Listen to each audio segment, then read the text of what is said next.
নমস্কার, কেমন আছেন সবাই? আশা করছি সবাই ভালো আছেন, সুস্থ আছেন এবং অবশ্যই আনন্দে আছেন।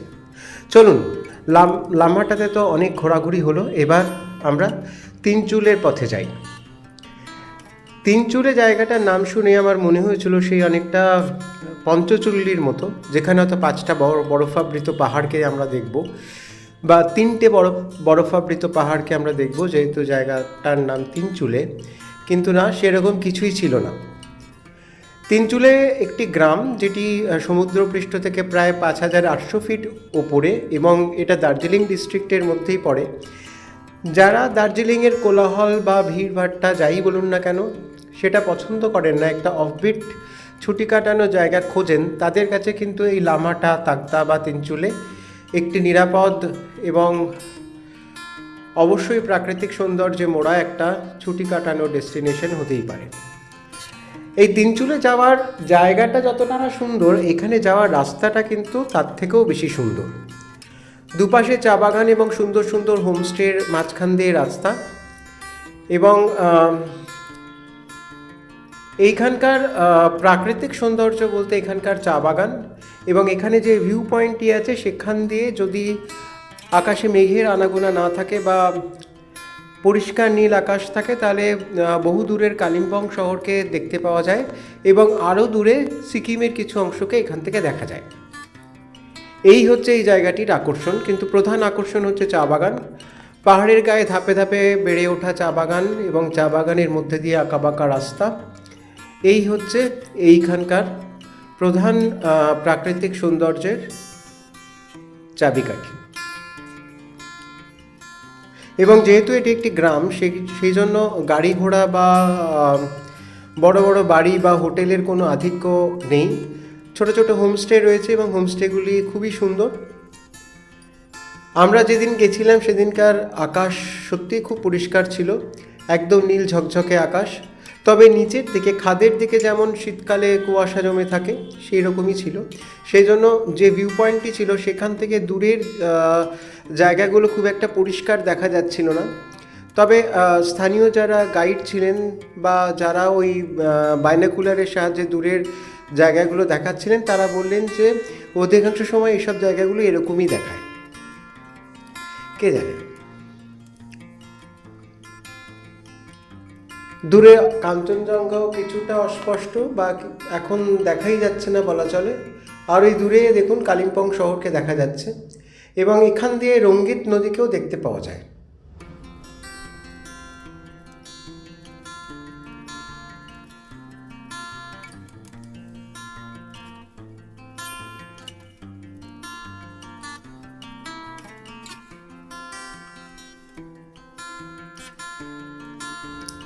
দূর পাহাড়ে ধাপে ধাপে সুন্দরভাবে সাজানো চা বাগানগুলো সত্যিই দূর থেকে ভীষণ সুন্দর লাগে। মনে হয় যেন কেউ পাহাড়ের গায়ে সবুজের সিঁড়ি বানিয়ে রেখেছে।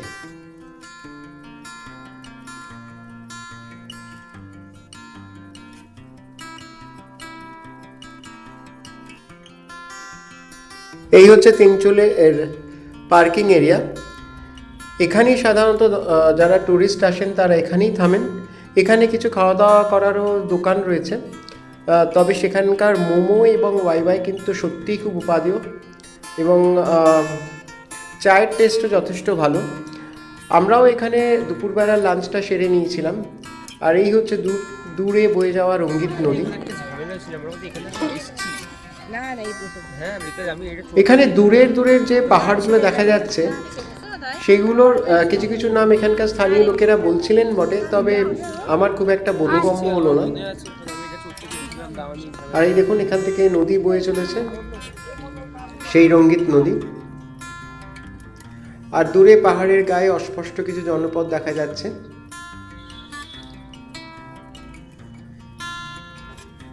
তবে রাতের বেলা আমরা যেমন দাওয়াইপানি থেকে দার্জিলিং শহরের একটা বেশ সুন্দর আলো ঝলমলে দৃশ্য দেখতে পাই, সেরকমই এইখান থেকেও হয়তো রাত্রিবেলার পরিবেশটা সেরকমই মনোরম হয়ে ওঠে। সাধারণত আপনি যত পাহাড়ের ওপরে উঠবেন ততই আপনার নিচের জনপদগুলোকে রাত্রিবেলা ওরকমই লাগে, মনে হয় যেন আকাশের ছায়াপথ মাটিতে নেমে এসেছে। আর এই যে আমরা এখানে দুপুরে খাওয়া খাচ্ছি, আমি নিয়েছিলাম একটা মোমো। আসলে আমার অবস্থা হয়েছিল প্রত্যেকে যে যা খাচ্ছিল না অবশিষ্টটা আমাকে দিয়ে দিচ্ছিল। আমি প্রথমে তিন্নির কাছ থেকে মোমো খেলাম, তারপরে আমি আর সুস্মিতা এক প্লেট মোমো নিলাম, তারপরে আমাকে কিছুটা ফ্রাইড রাইসও খেতে হলো। সে যাই হোক, আমি চেষ্টা করছিলাম দূরের কিছু প্রাকৃতিক দৃশ্য আপনাদেরকে দেখানোর, কিন্তু আস্তে আস্তে এখানকার পেছনের যে দৃশ্যপট সেটি ক্রমশই আবছা হয়ে আসছিল। খাওয়া দাওয়া শেষ করে আমরা চললাম এখানে তাকদার উদ্দেশ্যে। তাকদা রিসেন্টলি আমাদের কাছে বেশ একটি পরিচিত নাম, কারণ এখানে প্রচুর হোমস্টে গড়ে উঠেছে এবং কিছু কিছু হোমস্টে আছে যেগুলো বিখ্যাত কিছু ফেমাস ট্রাভেল ব্লগাররাও তৈরি করেছেন, এবং আমরা সেই সব ট্রাভেল ব্লগারদের ব্লগ দেখতেও খুব অভ্যস্ত, এবং সেই সব ব্লগ দেখে আমরা এইসব জায়গাগুলোও চিনছি। তাকদা সাধারণত একটি মিলিটারি বেস ক্যাম্প, আর এই অর্কিড গার্ডেন যেটার মধ্যে আমরা যাচ্ছি, যেটা দেখার জন্য আমরা যাচ্ছি, সেটাও এই জঙ্গলের মধ্যেই। এই হচ্ছে তাকদা ফরেস্টের মধ্যে দিয়ে যাওয়ার রাস্তা। এইখানকার যাওয়ার রাস্তাটাও সত্যি খুব রোমাঞ্চকর এবং প্রাকৃতিক সৌন্দর্যে ভরপুর। আমার তো এই রাস্তাগুলো দিয়ে যেতেই ভালো লেগেছিল, জায়গাটা দেখে অতটা ঠিক ভালো লাগেনি। আর এই হচ্ছে তাকদার ছোট্ট একটা জনবসতি। এখানে আপনাদের আগে যা বলেছিলাম, বিভিন্ন হোমস্টেগুলোই রাস্তার আশেপাশে উঁকি মারছে। রাস্তা যে খুব একটা ভালো তা নয়, কিছুটা রাস্তা বেশ মসৃণ, তারপরে কিছুটা রাস্তা বেশ বন্ধু। জানি না এখানে সরকারি আনুকূল্যে রাস্তাঘাট কবে ঠিকঠাক মতো তৈরি হবে। এখানকার রাস্তাঘাট খানিকটা দাওয়াই পানির মতোই। রাস্তাঘাটগুলো কিন্তু কাঁচা নয়, কিন্তু বন্ধুর মানে ঠিক মসৃণও নয়। আর এই হচ্ছে এখানকার অর্কিড গার্ডেন। এখানে 20 টাকা জনপ্রতি টিকিটের বিনিময়ে আপনি দেখতে পাবেন। ভেতরটা বেশ সাজানো গোছানো, তবে রক্ষণাবেক্ষণের কিছু গাফিলতি তো চোখে পড়লই, যেটা অধিকাংশই সরকারি আনুকূল্যে বা সরকারি পরিচর্যায় গড়ে ওঠা ঘোরার জায়গাগুলোতে গিয়ে মনে হয়। এখানেও তার ব্যতিক্রম নয়। তবে আমাকে সবচেয়ে বেশি যেটা হতাশ করেছে সেটা হচ্ছে, আপনারা যারা সিকিম কিংবা কালিম্পংয়ের অর্কিড হাউস দেখেছেন, তার সঙ্গে কিন্তু এই অর্কিড হাউসকে ভুলেও মেলাতে যাবেন না। বা যদি এরকম মনে হয় যে আপনারা ওই রকম সুন্দর আলো ঝলমলে একটা অর্কিড হাউস দেখবেন, তাহলে কিন্তু সেই প্রত্যাশাকে এখানে বয়ে নিয়ে যাবেন না, নিজেরাই ঠুকবেন নিজেদের কাছে। কারণ এইখানকার অর্কিড হাউস বলতে যেটা বোঝাচ্ছে, সেখানকার অর্কিডের কালেকশন কতটা ভালো আমি জানি না, কিন্তু আমি যখন গেছি তখন কিন্তু দু একটি হাতে গোনা গাছ ছাড়া কোনো গাছে আমি ফুল দেখতে পাইনি, আর যেটা অর্কিডের প্রধান আকর্ষণ। এখানে শুধুমাত্র অর্কিড নয়, অর্কিডের পাশাপাশি এদের কাছে ক্যাকটাসেরও বেশ ভালো একটা কালেকশন আছে। তবে তার মধ্যে আপনার রেয়ার সেরকম কোনো ক্যাকটাস আমার চোখে পড়লো না, যদিও এই সম্বন্ধে আমার জ্ঞান খুব সীমিত। তবুও বলবো যে এখানে যদি আসতে চান, প্রকৃতির বুকে কিছুটা সময় কাটাতে চান, সেই রকম একটা মেন্টালিটি নিয়ে আসুন। বিশাল একটা প্রত্যাশা নিয়ে কিন্তু এখানে আসবেন না। এখানে যে গাছগুলো দেখছেন সেগুলো কিন্তু অর্কিড নয়, এগুলো সাধারণত মৌসুমি ফুলের গাছ। এখনও ফুল আসেনি গাছগুলোতে, সেই জন্য একটু ন্যাড়া ন্যাড়া লাগছে।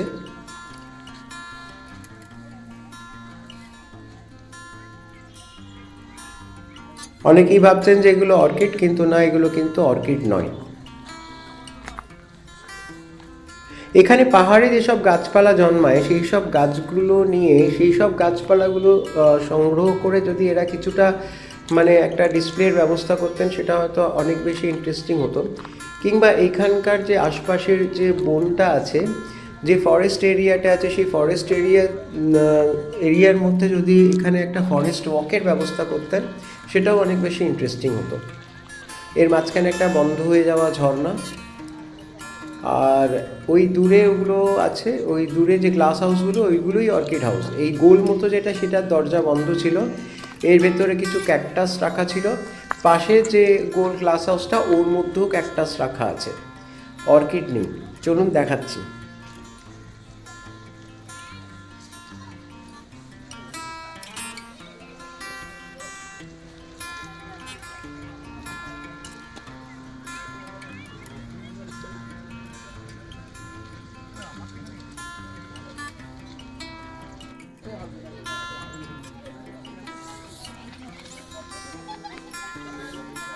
বাইরের এই গাছগুলি তো মরশুমি ফুলেরই গাছ, সেগুলো আপনারা চিনতেই পারলেন।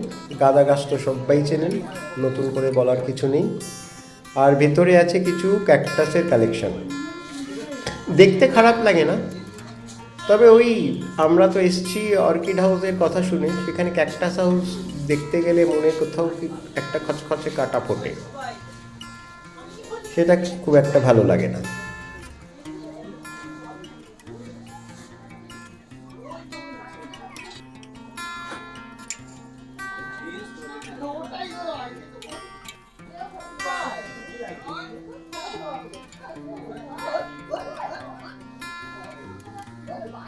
এখানে বেশ কিছু সাকলিন্সও আছে, যেগুলো আপনারা হয়তো অনেকেই জানেন যে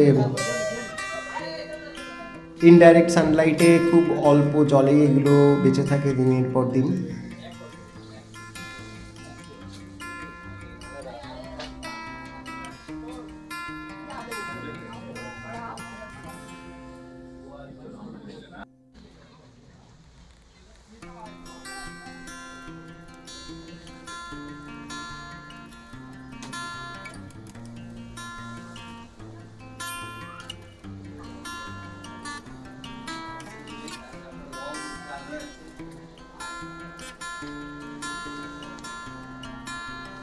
অধিকাংশ টবেই কোনো লেবেলিং নেই। লেবেলিং হলে সাধারণত আমরা জানতে পারতাম যে এগুলোর নাম কি, বা এগুলোর চারিত্রিক বৈশিষ্ট্যই বা কী, কখন ফুল আসে, এইসব ব্যাপারগুলো জানানো উচিত ছিল, কিন্তু সেরকম কোনো প্রচেষ্টা আমার তো চোখে পড়লো না।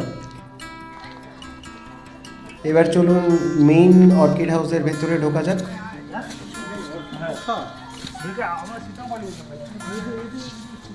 এটা হচ্ছে এখানকার প্রথম অর্কিড হাউস। এখানে দেখুন অধিকাংশ গাছগুলোই এরা তৈরি করছেন বা সেই পর্যায়ে রয়েছে, এখনও ফুল আসেনি। আর যেহেতু অর্কিডে ফুল না এলে গাছগুলোকে খুব একটা ভালো লাগে না, সেই জন্যেই চারিদিকটা ভীষণভাবে কী বলবো, ভীষণভাবে ফ্যাকাশে।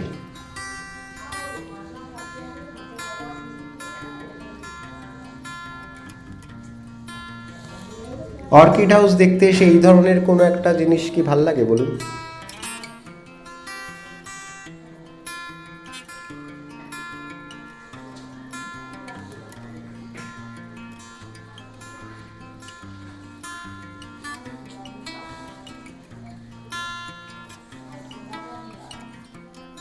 এইখানকার দু একটি গাছে লেবেলিং করা আছে, এবং সেখানে লেখাও আছে যে গাছগুলোতে কখন ফুল আসে এসব।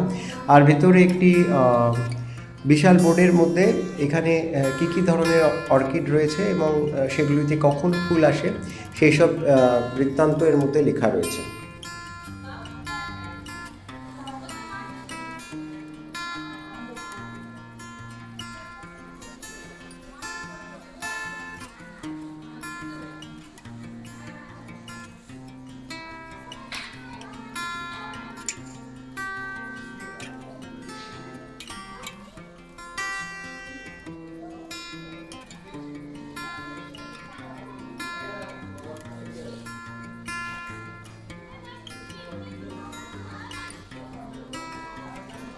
এখানে যে গাছগুলি রয়েছে বায়োলজিক্যালি কিন্তু এগুলো সবই অর্কিড নয়, এখানে কিছু কিছু ওই স্যাকলিন্স বা ক্যাকটাস জাতীয় গাছও রয়েছে। সে যাই হোক, ঘুরতে মন্দ লাগে না, চারিদিকেই সবুজের সমারোহ। কিন্তু অর্কিড হাউস বলতে যেটা বোঝায় এগুলো ঠিক সেই রকম নয়। এই দেখুন আরও একটি অর্কিড হাউসের মধ্যে আপনাদের নিয়ে যাচ্ছি এই মুহূর্তে। এই গ্লাস হাউসটার মধ্যে কিছু কিছু অর্কিডে ফুল এসছে, কিন্তু ফুলগুলির রঙের সেরকম কোনো জৌলুস নেই। সাধারণত অর্কিডের ফুল বিখ্যাত তার রঙের জৌলুসের জন্য, কিন্তু এখানকার ফুলগুলো যেন মনে হলো একটু ফ্যাকাশে মতন, কেন কে জানে।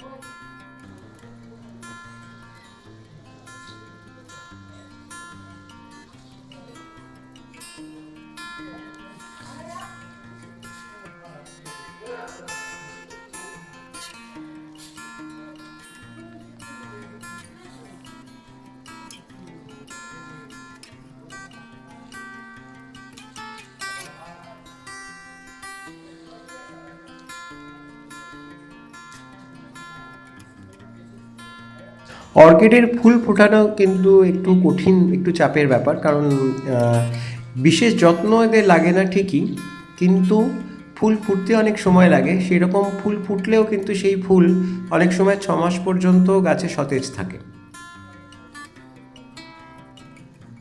দেখুন এই গাছ দুটোতে, ছোট্ট ছোট্ট গাছ দুটোতে কি সুন্দর ফুল ফুটেছিল। যাই হোক, এখান থেকে আমরা ধীরে ধীরে বেরোনোর পথ ধরলাম এবং বেরোনোর মুখে দেখলাম এই গাছটিতে বেশ সুন্দর ফুল ফুটে রয়েছে, কিন্তু বাকি গাছগুলোতে ফুলের কোনো চিহ্নই নেই। এই বিশাল গ্লাস হাউসটার মধ্যে কেবলমাত্র 2-3টে গাছেই আমি ফুল দেখতে পেলাম।